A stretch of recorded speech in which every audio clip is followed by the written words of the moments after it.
오늘은 교회력으로 성령 강림 후 마지막 주일이 되고, 또 특별한 주일로는 그리스도 왕 되신 주일이라 그렇게 정해서 지키는 주일입니다. 교회력으로 오늘이 마지막 주일이 되는 것입니다. 이 교회력이 무엇입니까? 우리가 달력하면 여러 종류의 달력이 있는데 가장 대표적인 것이 그레고리역 달력입니다. 오늘 우리가 사용하고 있는 것이죠. 오늘 우리가 2018년 11월 25일 이렇게 부르는 것이 이제 그레고리력에 의해서 우리가 부르는 것인데, 이 그레고리역은 태양의 주기와 달의 주기를 근거로 해서 만든 달력이지요.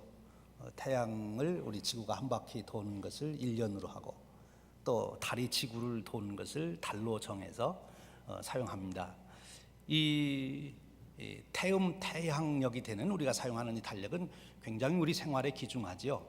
이 달력을 보고 철을 우리가 구분하게 되고, 농사를 짓는 때를 알게 되고, 또 어부들은 언제 고기를 잡으러 나가야 될지 썰물과 밀물을 알기 때문에 이 달력이 우리 생활에 참 중요한 것입니다. 이 달력을 모르면 우리가 생활을 잘 제대로 할 수가 없지요. 이 달력을 따라서 살아가는 것 굉장히 지혜입니다. 그런데 우리에게 더 중요한 달력이 있습니다. 그것이 교회력입니다. 태양과 달을 기준으로 해서 우리의 생활 환경이 바뀌기 때문에 그것을 따라가는 것도 지혜지만, 태양과 달을 창조하신 하나님께서 이루시는 구원의 역사를 따라서 우리의 삶을 늘 돌아보고 가꾸고 우리의 삶을 우리가 준비하여 간다면 그것이야말로 정말 귀한 일입니다. 그래서 교회는 이 예수 그리스도를 중심으로 주님의 말씀과 주님의 이루신 사역과 이런 모든 것을 중심으로 해서 교회력을 만들어서 사용합니다. 그래서 교회력으로는 오늘이 마지막 날이에요. 마지막 주일이에요. 그리고 다음 주일부터 우리 강림절 또는 대림절, 대강절 이렇게 부르는데, 어드벤트라고 우리 영어로는 부르지요. 이제 그 날부터가 다시 우리가 새해가 시작이 되는 것입니다. 예수 그리스도를 중심으로 우리의 삶을 정리하는 것, 정비하는 것 굉장히 중요한 일이죠. 여러분, 달력을 따라 살아가는 지혜도 있지만 그보다도 더 교회력을 따라서 여러분의 삶을 가꾸어 가시는 그런 축복이 있으시기를 주님의 이름으로 축원드립니다. 우리가 성도가 어떻게 내 삶을 살아가야 될까 할 때 이 교회력을 따라서 자기의 삶을 늘 진단하고 점검하고 또 세워나가면 좋은 은혜의 삶을 살 수가 있습니다. 오늘이 성령 강림 주일, 성령 강림 후 마지막 주일이라 말씀드렸습니다. 그 말씀은 이 성령 강림 후 우리 성도들의 삶은 성령 안에서 내가 어떻게 살아야 되나 하는 것을 늘 점검해 보는 그런 삶입니다. 성령님이 내 안에 임재하시는데 나는 성령님과 어떤 관계 속에서 살아가야 되나, 그렇게 생각해 보는 것이 그리스도인들의 삶의 내용이지요. 그런데 이 성령 강림 후 마지막 주일을 지키면서 우리가 성령 안에서 산다고 하는 것이 무엇일까 하는 것을 또 한번 생각해 보는 것입니다. 이 질문에 대해서 정확하게 답을 주신 분이 사도 바울인데, 로마서 14장 17절에 보면 이렇게 말씀하고 있습니다. 하나님의 나라는 먹는 것과 마시는 것이 아니요 오직 성령 안에 있는 의와 평강과 희락이니라, 이렇게 말씀합니다. 하나님의 나라는 먹는 것과 마시는 것이 아니다. 이 먹는 것과 마시는 것은 그레고리력으로 정해놓은 태양력에 의한 이 달력에 따라 생활하는 것, 그것이 먹고 마시는 일을 위해서, 즉 우리의 생존을 위해서 우리가 살아가는 것이겠지요. 그런데 성령 안에서 산다고 하는 것은 의와 평강과 희락이다, 그렇게 말씀합니다. 즉 성령 안에서 산다고 하는 것은 우리 삶에 의가 이루어지고 희락이 이루어지고 평강이 이루어져야 한다는 거예요.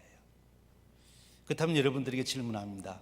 여러분의 삶 속에 정말 의와 희락, 기쁨과 그리고 평강이 여러분들에게 있으십니까? 특별히 희락 그리고 평강이 여러분들에게 있으십니까? 요즘 살아가는 우리 모든 현대인들의 공통점이 무엇인가 하면 모두 두려움 가운데 살고 있다는 거예요. 불안한 가운데 살고 있다는 거지요. 세상이 너무 빨리 변하기 때문에 오는 불안함. 오늘까지는 내가 이렇게 살았지만 내일은 어떻게 살 수 있을까? 그 염려가 늘 자신도 모르게 엄습하고 있다는 거예요. 그런데 그리스도인의 삶은 성령 안에 있는 삶이에요. 그 삶은 의와 희락, 기쁨과 평강이 있는 삶이라는 거지요. 여러분들에게 정말 기쁨이 있으십니까? 외적인 환경 조건에 관계없이 성령 안에 있기 때문에 오는 기쁨 그리고 그 평강이 있느냐 이 말씀이에요. 이렇게 살면 우리가 의와 평강과 희락으로 살면 어떤 일이 이루어지는가 하면 로마서 14장 18절 바로 뒤에 보면 이로써 그리스도를 섬기는 자는 하나님을 기쁘시게 하며 사람에게도 칭찬을 받느니라 그렇게 말합니다. 우리가 기쁘게 살면 하나님을 기쁘시게 하는 것이고 그리고 사람들에게도 칭찬을 받는다 하는 거지요.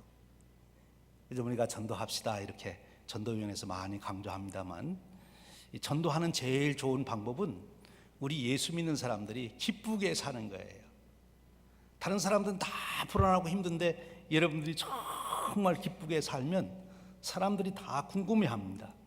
당신은 이런 조건 환경에서 도대체 무엇 때문에 그렇게 기쁘게 사시오? 기쁨이 있으세요? 그러면 내 안에 성령님이 계시기 때문에 그렇죠. 이 성령님은 잘 못 알아들으면 내 안에 예수님이 계시기 때문에 그렇죠. 이렇게 얘기해 주면 아니 그 예수님이 누군데 그 예수님이 계시면 이런 상황에서도 기쁘게 살 수 있냐고 묻게 되는 거죠. 그럼 내가 비밀이지만 가르쳐 줄 테니까 내 말을 잘 들어보라고. 그리고 예수님 얘기를 하시면 되는 거예요.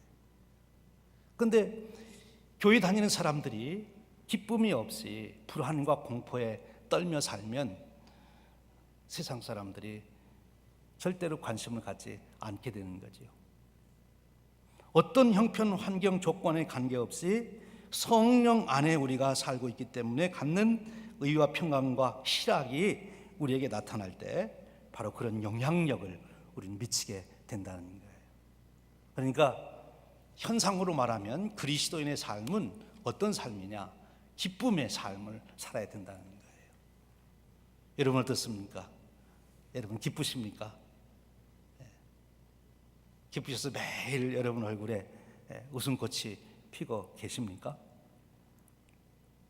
이 말씀에 가장 먼저 도전을 받고 고민을 한 사람들이 사실은 우리들이 아니고 우리보다 훨씬 앞서 있었던 초대교회 성도님들입니다.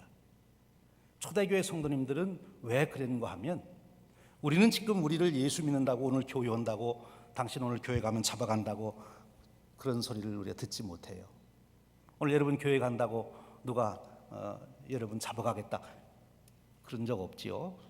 그런데 이 초대교회 성도님들은 예수 믿는 것 때문에 정말 극심한 박해를 받았어요. 제일 처음 초대교인들이 박해를 받은 것은 유대인들로부터 박해를 받았지만 유대인들로부터 박해는 그래도 견딜 수 있었어요. 다른 나라로 피난 가면 되니까. 그런데 그 다음에 초대교회에 온 핍박은 로마라고 하는 나라로부터 시작이 됩니다. 그런데 그 당시는 로마가 제국이기 때문에 즉 온 세상을 다 다스리고 있기 때문에 로마를 벗어나서는 살 수가 없어요. 로마의 통치권, 로마 황제의 통치를 벗어나서는 살 수가 없습니다. 그러니까 그 안에 사는 한 로마 황제의 핍박을 받게 된 거지요. 처음에는 네로라고 하는 황제가 64년도부터 대대적인 핍박을 하게 됩니다.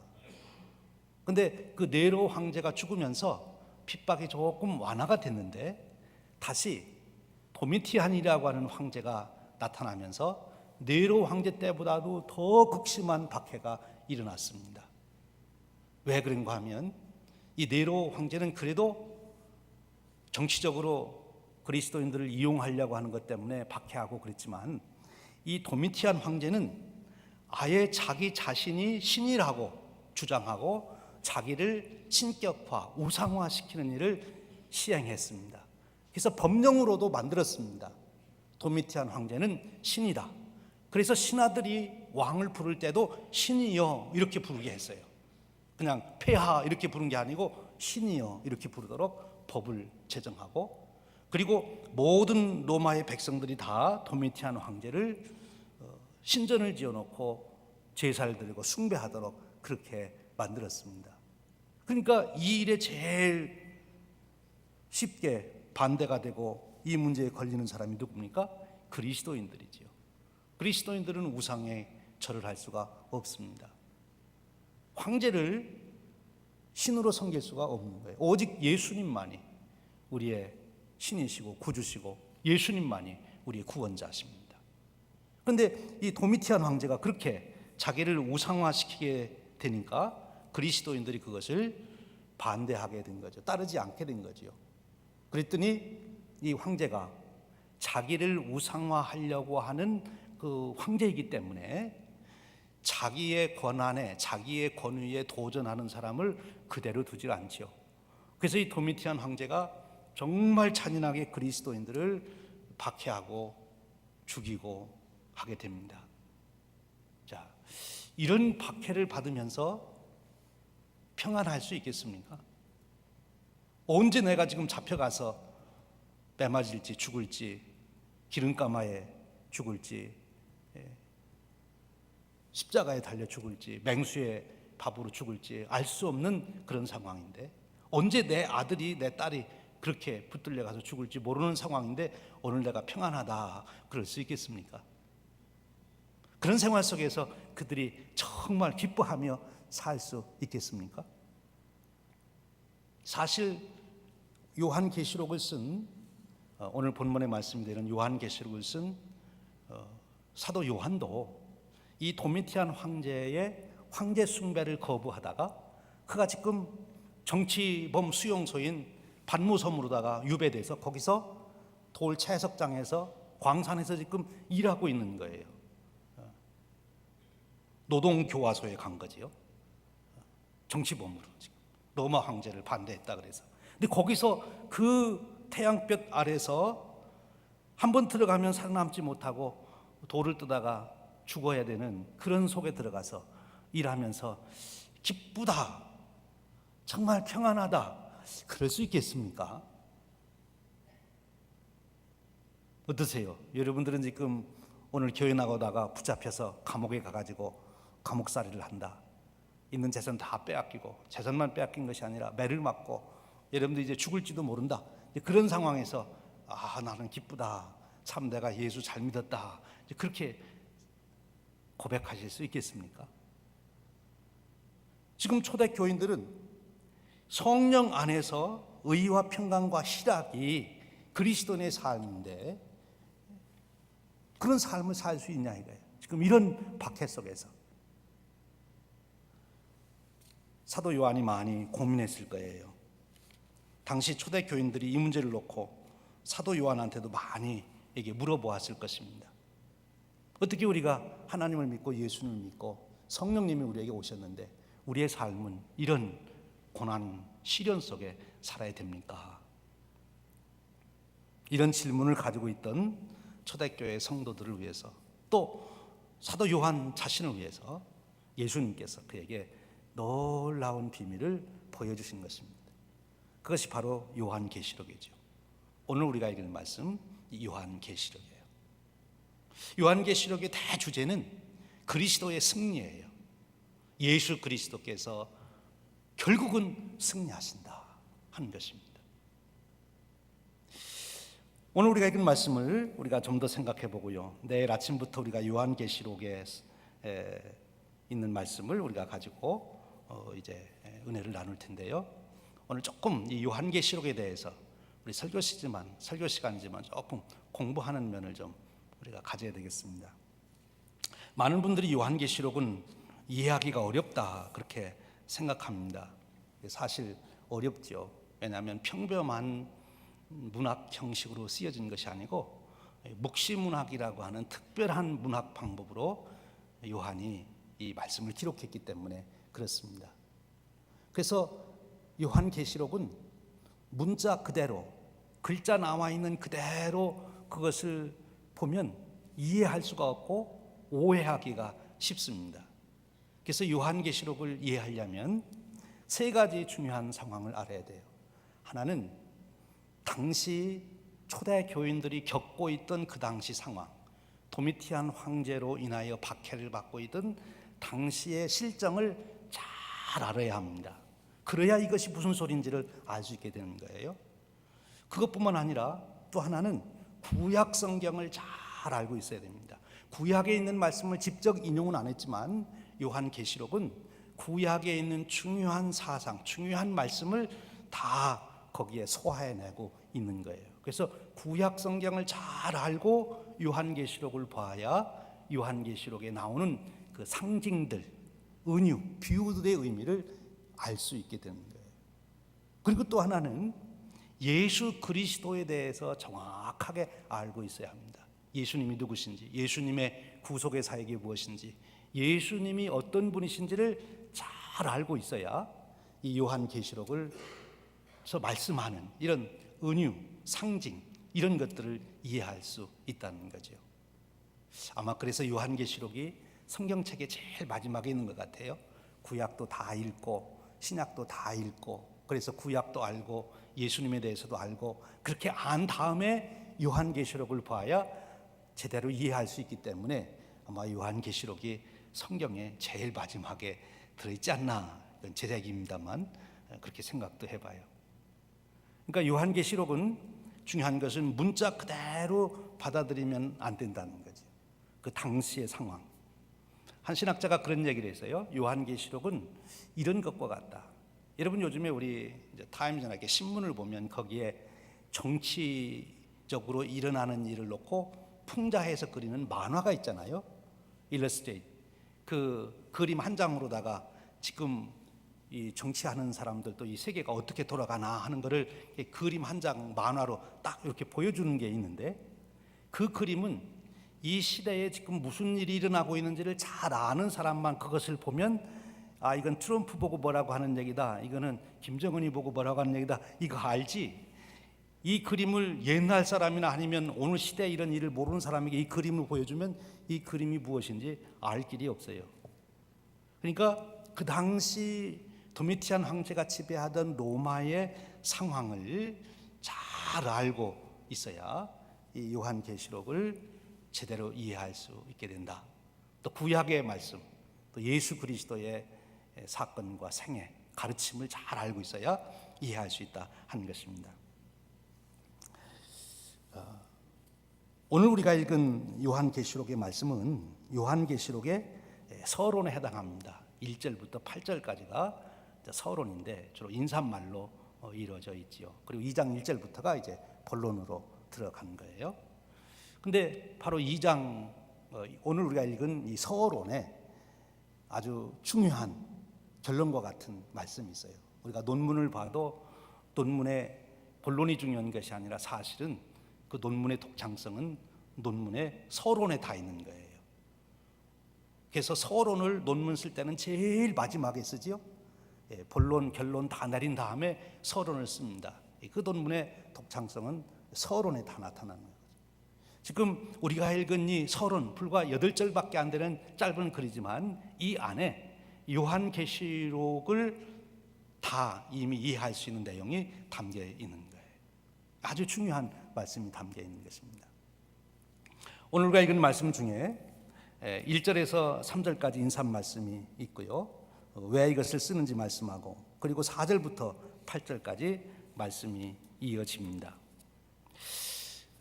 말씀드릴 때 성령 안에서의 삶은 기쁨의 삶이다. 여러분 우리가 기뻐하려면 기뻐하기 전에 무엇이 갖추어져야 우리가 기뻐할 수 있는 거죠? 우리 안에 평강이 이루어져야 그래야 기뻐할 수 있어요. 그래서 오늘 말씀에 보면 이 사도 요한이 편지를 쓰면서 서두에 이렇게 씁니다. 6절에 그의 아버지 하나님을 위하여 5절에 이렇게 말합니다. 예수 그리스도로 말미암아 은혜와 평강이 너희에게 있기를 원하노라. 예수 그리스도로 말미암은 은혜와 평강이 우리에게 있기 전에는 우리가 진정한 기쁨의 삶을 살 수가 없다는 거지요.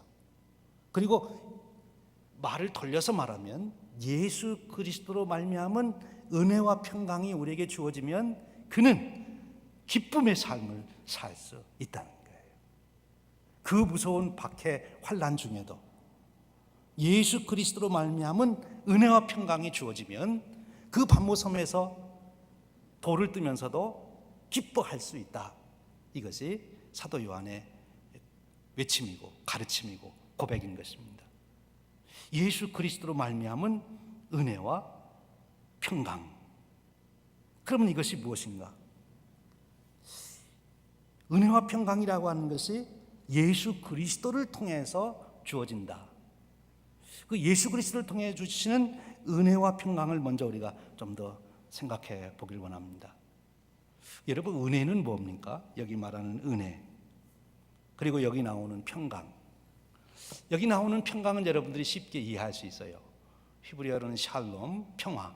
모든 것이 질서대로 움직이고 안정되어 있는, 걱정이 없는, 두려움이 없는 그게 평강인데, 그 평강이 있기 전에 은혜가 우리에게 주어져야 된다 하는 것입니다. 근데 이 은혜라고 하는 것이 무엇입니까? 우리가 보통 설교 듣고 은혜 받았습니다. 그런데 그때 은혜는 조금 그 의미가 이게 좀 협소화되거나 아니면 조금 왜곡된 것이 아닌가 하는 생각이 듭니다. 그러니까 설교를 듣고 은혜 받았다고 그럴 때 내가 감동을 받았습니다. 저도 그렇게 생각합니다. 그 일 때문에 말씀 듣고 제가 힘을 얻었습니다. 용기를 얻었습니다. 이제 그런 표현으로 우리가 은혜 받았다 그러는데, 이 은혜라고 하는 말의 처음 시작은 창세기에서 시작이 된 거예요. 하나님이 온 우주를 만드시고 또 우리 사람까지 만드시고 모든 것을 다 만드실 때마다 또 다 만드신 후에 하나님이 뭐라고 하시죠? 보기에 참 좋으셨다. 보시니 참 좋으셨다. 그 표현이 은혜라고 하는 거예요. 모든 것이 하나님의 뜻대로 계획대로 잘 이루어져서 참 아름답다. 참 아름답다. 우리 학문에 미학이라는 학문도 있습니다만, 이 아름다움, 이것이 은혜예요. 그러니까 예수 그리스도로 말미암아 하나님이 우주 만물을 창조할 때 모든 질서가 다 온전하게 돼 있던 것처럼 예수 그리스도로 말미암아 우리의 깨어졌던 모든 질서가 다시 질서를 잡고 보시기에 참 좋다. 그럴 수 있는 상태가 되는 것이 은혜라, 그렇게 말합니다. 다시 조금 더 세밀하게 말씀드리면, 왜 우리가 불안합니까? 제가 이 컵을 여기다가 이렇게 놓으면 불안해요. 왜? 넘어질까 봐. 근데 이렇게 잘 놓으면 여러분들이 안심합니다. 왜냐하면 넘어지지 않을 테니까. 제가 이 컵을 여기다 끝에 이렇게 놓으면 여러분들이 막 지금 불안할 거예요. 이거 떨어질 텐데, 그러면 다 깨지거나 물이 엎어질 텐데, 이렇게 놓으면 괜찮아요. 안정되기 때문에. 우리 인간이 왜 두렵고 불안하냐? 제 질서를 못 찾아서 그런 거예요. 하나님이 원래 인간을 만들어 놓으신 그 질서, 하나님이 원래 만들어 놓으신 대로 우리가 되어 있으면 불안할 리가 없고 안정되고 평안한데, 보기 아름다운데 우리 인간이 그렇지 못하다는 거예요. 그런데 그 불안한 우리 인간이 예수님으로 말미암아 다시 정상으로 돌아왔다 이거예요. 그것이 은혜예요. 더 구체적으로 무엇을 말씀합니까? 우리 인간이 하나님을 창조해 놓으시고 하나님의 형상으로 우리를 지으셔서 하나님을 경배하고 하나님의 뜻을 알고 하나님의 뜻을 받들어 우리가 함께 에덴에서 살아가야 되는데, 우리가 하나님을 배반하고 거역하고 하나님의 뜻을 어기고 하나님을 떠났습니다. 우리의 형상이 다 깨어져 버렸어요. 하나님의 형상이 깨어져 버렸어요. 우리가 죄 중에 사로잡히게 되었어요. 의에 사로잡혀서 살아야 될 인간이 죄에 사로잡혀 있기 때문에 그는 불안, 초조, 근심, 두려움에 살아갈 수밖에 없는 거지요. 그런데 그런 우리 인간의 상태가 어떻게 회복이 되냐? 오직 예수 그리스도를 통해서만이 회복이 된다는 거예요. 예수님을 통해서만이 우리가 다시 새로운 인간으로 재창조가 되어진다고 하는 것입니다. 그래서 하나님의 형상이 다시 회복이 되는 거지요. 그러면 그는 안정된 거예요. 하나님께 나아갈 수 있는 자가 된 거예요. 하나님으로부터 소외돼서 하나님을 떠나서 절대 공허 속에 살아가던 인간이 이제 하나님의 품에 안겨서 절대 평안을 갖게 되는 거예요. 여러분, 아직도 여러분의 마음속에, 여러분의 생각 속에 내가 어디서 왔다 어디로 가는지, 나는 우주의 고아다, 도대체 나라는 존재는 뭔가, 이런 생각 속에 허망함이나 고독감이나 이런 것이 여러분들을 강력하게 엄습할 때가 있습니까? 인생이란 도대체 뭐냐, 이런 생각 때문에 아직도 하나님의 품에 안기시지 못한 거예요. 우리가 하나님, 나를 창조하신 하나님, 우주 만물을 지으신 하나님, 그분의 창조의 축복, 그 은혜 안에 내가 속해 있게 되면 나는 어떤 세상의 혼란, 풍파, 요란함 속에서도 나는 평강을 누릴 수가 있는 거예요. 하나님 품에 있기 때문에. 그것이 예수 그리스도를 통해서 이루어졌다는 거예요. 예수 그리스도의 십자가의 대속의 은혜로. 그래서 그 다음에 이 요한 사도는 그렇게 우리에게 가르쳐 주세요. 바로 예수 그리스도는 누구냐? 우리를 대속해 주신 분이시다. 속량해 주신 분이시다. 사람은 자기가 얼마나 귀한 존재인지를 알면 마음에 평안이 있고 기쁨이 있습니다. 왜냐하면 자긍심이 있기 때문에. 요즘 심리학에서 제일 주장하는 게 셀프 에스템이 얼마나 강하냐, 그게 참 중요하다. 사회생활하는데 셀프 에스템이 낮은 사람들은 IQ가 아무리 높아도 사회생활을 못하는 거예요. 근데 셀프 에스템이 높아야 늘 자존감을 가지고 자기 할 일을 떳떳하게 당당하게 해나가며 행복감을 가지고 살게 된다, 그렇게 말합니다. 근데 여러분, 그 자존감이라고 하는 것은 결국 자기 값이 얼마나 되는가를 아는 것인데, 여러분들은 값으로 치면 얼마짜리인 것 같아요? 얼마짜리? 내가 연봉 10만 불 받으니까 나는 10만 불짜리다, 이렇게 생각하십니까? 오늘 요한 사도가 그 당시 자기의 값이 얼마인지를 모르는 그 성도들을 향하여 다시 한번 일깨워 주는 것이, 너희는 예수님을 주고 산, 예수님을 주고 너희들을 산 그 값이야. 너희들이 값이 어떤 값이라고요? 예수님을 주고 산 값이란 말이에요. 예수님이 얼마나 가격이 나갑니까요? 예수님 가격. 하나님이 그 독생자 예수님을 주고 너를 살 만큼 너는 그렇게 가치 있는 존재야. 여러분, 이 믿음이 오늘 여러분들에게 확실하게 들어가시기를 축원합니다. 나는 누구냐? 하나님이 예수님을 주고 나를 살 만큼 나는 가치가 있는 존재라고 하는 것, 이 확신이 없는 한 우리는 늘 불안함과 초조함과 열등감 속에 살아가는 거예요. 내가 지금 어떤 형편과 처지에 있든지 관계없이, 내 환경 조건에 관계없이 나는 하나님이 예수님을 주고 산 예수님짜리야. 나는 그렇게 나는 귀하고 존귀한 자야. 그 믿음이 예수님을 통해서만이 비로소 인간은 진정한 자기 가치를 발견하는 거예요. 예수님을 통해서만. 내 가문이 어때서 너는 귀하다, 너는 학벌이 어떠니까 귀하다, 너는 연봉 얼마를 받으니까 귀하다, 그게 아니고 예수님으로 인하여 내가 얼마나 가치가 나가는지를 아는 그때부터 그 사람은 절대 가치를 가지고 살아가는 존귀한 삶을 살게 되는 거예요. 그때 그는 불안하지 않아요. 이렇게 내가 가치가 있는데 하나님 나를 버리실 것 같아요? 여러분들이 10만 불을 주고 산 어떤 보석이 있다면 우리 여성분들 그거를 쉽게 버리겠습니까? 불이 나도 쫓아 들어가서 그거는 가지고 나와야지. 그렇죠? 하나님이 예수님을 주고 여러분들 찾는데 여러분들 함부로 하나님이 버리시겠어요? 절대 안 버리십니다. 하나님이 절대 우주 만물을 창조하신 그 권능을 가지고 여러분들을 하나님이 지켜주시는 거예요. 그 믿음, 그때 내 안에 진정한 평강이 주어지게 되는 거예요. 다른 사람하고 비교해서 내 가치를 정하는 게 아니에요. 내가 가지고 있는 것이 무엇인지 때문에 그거 의지해서 내가 평안한 게 아니에요. 하나님 때문에 내 안에 진정한 평강이 주어지는 거예요.